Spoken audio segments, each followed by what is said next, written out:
The subconscious mind consists of a field of consciousness, in which every impulsive thought that reaches the conscious mind through any of the five senses is classified and recorded. The subconscious receives and files sense impressions or thoughts regardless of their nature. You can plant in your subconscious mind any plan, thought, or purpose that you desire to translate into its physical or monetary equivalent. Those desires that have been mixed with emotional feeling and faith in your ability are the ones that are strongest. Therefore, they are the first to which the subconscious responds. The subconscious mind works day and night, and in some way which is not fully understood, the subconscious seems able to draw upon the forces of infinite intelligence for the power to transmute your desires into their physical equivalent. And it does it in the most straightforward and practical way. You cannot entirely control your subconscious mind, but you can hand over to it any plan, desire, or purpose that you wish transformed into concrete form. Refer again to the instructions for using the subconscious mind in Chapter 5, Autosuggestion. Editor's comments. In the chapter on autosuggestion, the four primary methods for planting and reinforcing suggestions in your subconscious are: 1. The formulation and writing out of your desire. 2. The repetition of positive affirmations. 3. The creative visualization of your goal. And 4. By acting as though the goal is already yours. This is the end of the editor's comment. From my research, I have concluded that the subconscious mind is the connecting link between the finite mind of man and infinite intelligence. It is the intermediary through which you may draw upon the forces of infinite intelligence. From my research, I have concluded that the subconscious mind is the connecting link between the finite mind of man and infinite intelligence. It is the intermediary through which you may draw upon the forces of infinite intelligence. Only the subconscious mind contains the process by which mental impulses, thoughts, are modified and changed into their spiritual, energy, equivalent. It alone is the medium through which prayer, desire, may be transmitted to the source capable of answering prayer, infinite intelligence. How to energize your subconscious mind for creative effort. The possibilities of what you can do when you connect creative effort with the subconscious mind are stupendous. They inspire me with awe. I never approached the discussion of the subconscious mind without a feeling of littleness and inferiority, due to the fact that man's entire stock of knowledge on this subject is so pitifully limited. First, you must accept as a reality the existence of the subconscious mind and what it can do for you. This will enable you to understand its possibilities as a medium for transmuting your desires into their physical or monetary equivalent. And then, you will comprehend the full significance of the instructions given in Chapter 3, Desire. You will also understand the importance of making your desires clear and putting them in writing. You will understand as well the necessity of persistence in carrying out instructions. The 13 principles that are the basis of this book are the stimuli with which you acquire the ability to reach and to influence your subconscious mind. Do not become discouraged if you cannot do this on your first attempt. Remember that the subconscious mind can be directed only through habit. You have not yet had time to master faith. Be patient. Be persistent. Editor's comments. There are two aspects to Hill's theory of the subconscious mind. There are two aspects to Hill's theory of the subconscious mind. One is the concept of the subconscious as the storehouse of all information and thoughts that you have ever experienced. The second is the concept of the subconscious as the gateway to infinite intelligence. In this chapter, Hill focuses primarily on the subconscious as a storehouse. Expanding on the editorial comment about the subconscious mind that appears in the chapter on autosuggestion, proof that the subconscious is a storehouse of information is confirmed in the use of hypnotherapy by psychiatrists. Through hypnosis, psychiatrists are able to help patients open the door to their subconscious so that they can retrieve information about traumatic situations that have been filtered out or repressed by the conscious mind. Further proof is in the use of hypnosis by law enforcement officials to recapture information such as license plate numbers and other details that the conscious mind of a witness has filtered out. Although results vary from person to person, there is no doubt that the subconscious has access to information that the conscious mind does not.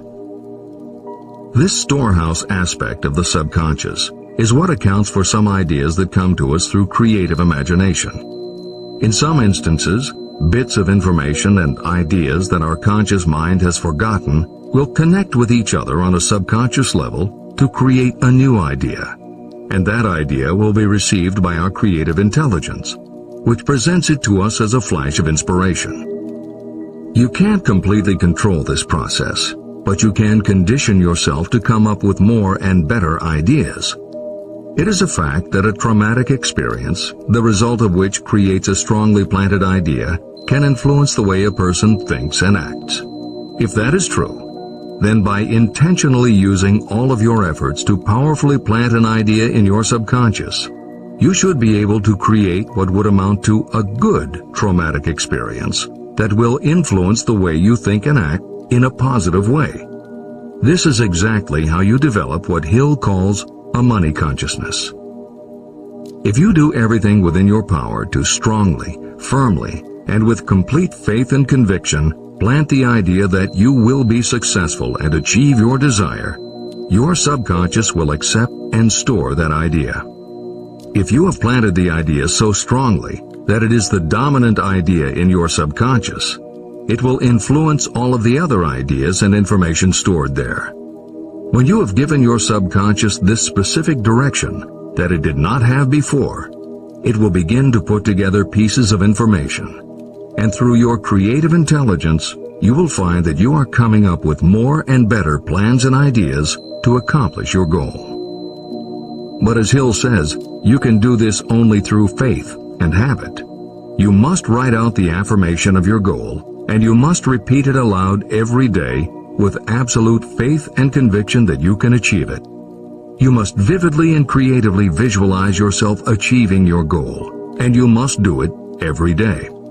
You must conduct yourself with the attitude that says you can accomplish your goal, and that you deserve the help of those who can help you to accomplish your goal. And you must conduct yourself in that way every day.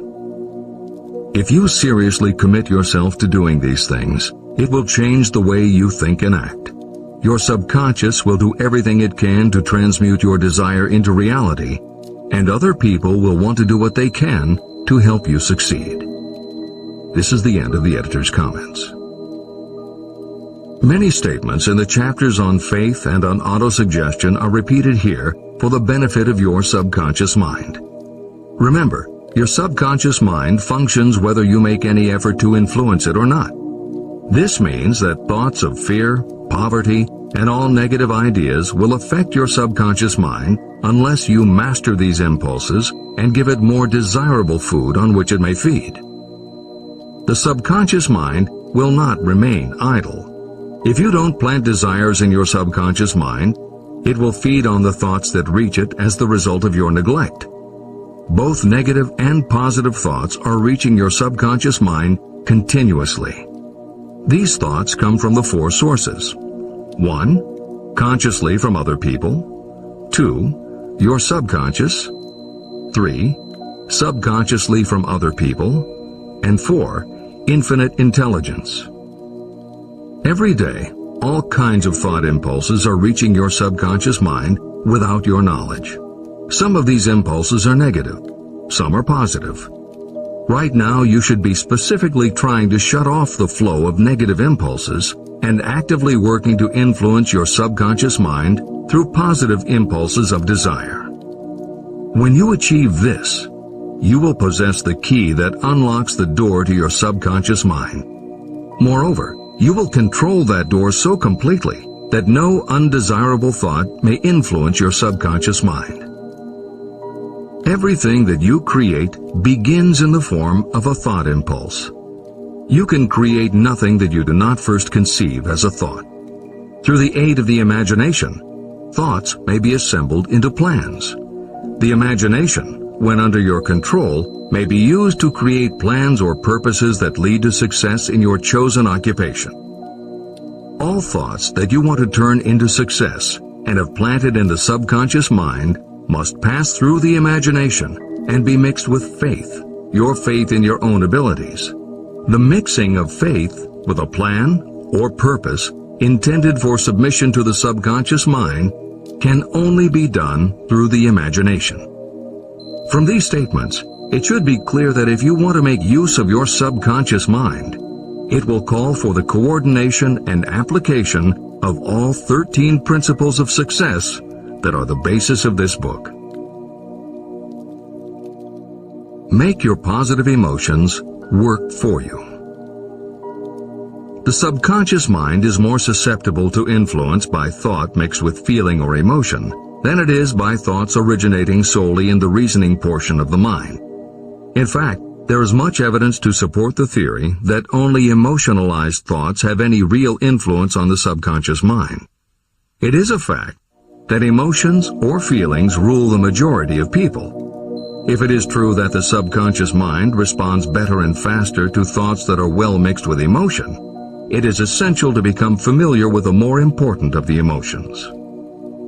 There are 7 major positive emotions and 7 major negative emotions. The negatives get into your thoughts naturally and go directly to your subconscious without any help from you. The positive emotions must be injected by you through the principle of autosuggestion into the thought impulse that you wish to pass on to your subconscious mind. These emotions or feeling impulses may be likened to yeast in a loaf of bread. They are the action element which transforms thought impulses from the passive to the active state. That is why thought impulses that have been well mixed with emotion are acted upon more readily than thought impulses originating in cold reason. Editor's comments. W. Clement Stone, Napoleon Hill's friend, mentor, and business partner, arranged for the publication of many of Napoleon Hill's later writings. The following is adapted from material that appears in 2 of these books, Napoleon Hill's Keys to Success and Believe and Achieve. Enthusiasm is a positive mental attitude, an internal impelling force of intense emotion, a power compelling creation or expression. Being enthusiastic is an impelling external expression of action. When you act enthusiastically, you accentuate the power of suggestion and autosuggestion. The sales manager, public speaker, minister, lawyer, teacher, or executive who acts enthusiastic by speaking in an enthusiastic, sincere manner develops genuine enthusiasm. If you act enthusiastic, your emotions will follow. By filling your conscious mind with enthusiasm, you also impress upon your subconscious mind that your burning obsession and your plan for obtaining it are certain things. Then, if your conscious enthusiasm dims, your subconscious will be there, full of images of your success to help you stoke your conscious fires of enthusiasm once again. This is the end of the editor's comments. You are preparing yourself to influence and control the inner audience of your subconscious mind in order to hand over to it the desire for money, which you wish transmuted into its physical, monetary equivalent. It is essential, therefore, that you understand the method of approach to this inner audience. You must speak its language. It understands best the language of emotion or feeling. Following are the 7 major positive emotions and the 7 major negative emotions. I am listing them here so that you may draw upon the positives and avoid the negatives when giving instructions to your subconscious mind. The 7 major positive emotions.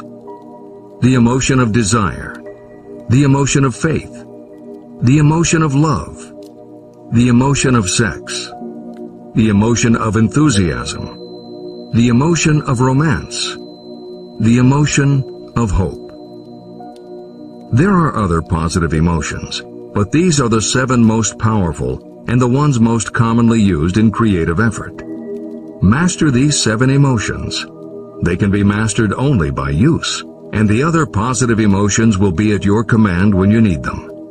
Remember, that you are studying a book that is intended to help you develop a money consciousness by filling your mind with positive emotions. The 7 major negative emotions to be avoided.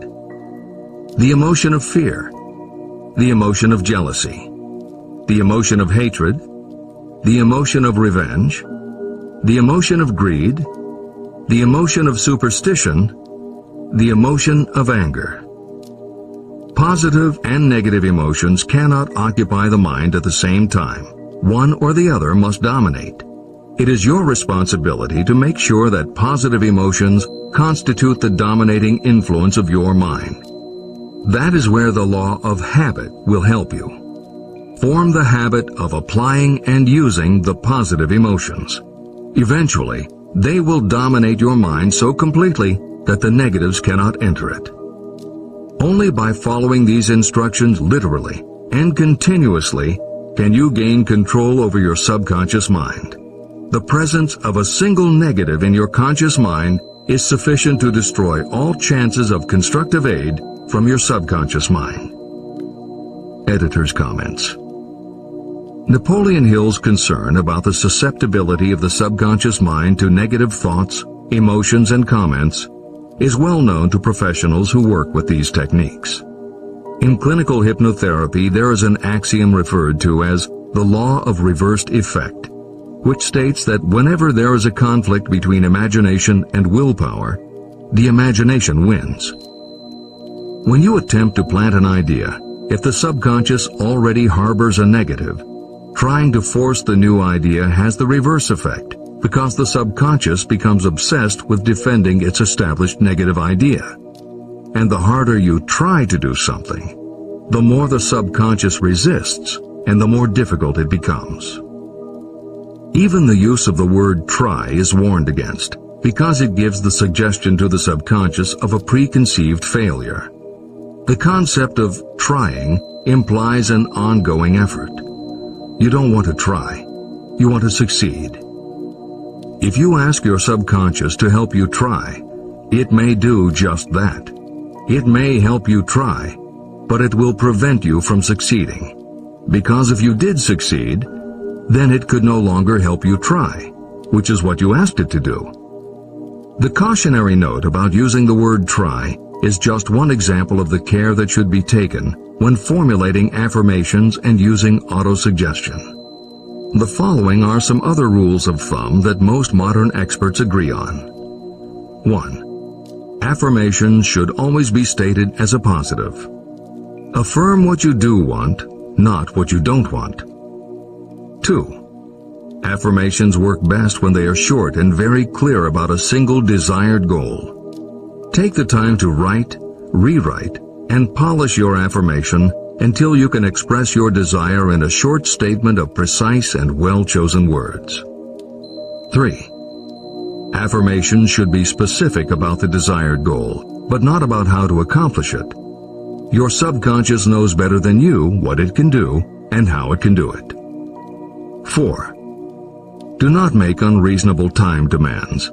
Your subconscious can't make anything happen suddenly or now. 5. Just saying the words will have little effect. When you affirm your desire, you must do it with such faith and conviction that your subconscious becomes convinced of how important it is to you. As you affirm your desire to yourself, visualize it in your mind's eye as big as a billboard. Make it big, powerful, and memorable. 6. Repetition of your emotionalized affirmation is crucial. At this time, it is your habit to think one way. By repeating your affirmation often every day, your new way of thinking will begin to be your automatic response. Keep reinforcing it until it becomes second nature to you, and your habit will have become to think the new way, the way you want to think. This is the end of the editor's comments. We form habits based on the degree of reinforcement we receive. Habits make no moral judgments. They can be either good or bad.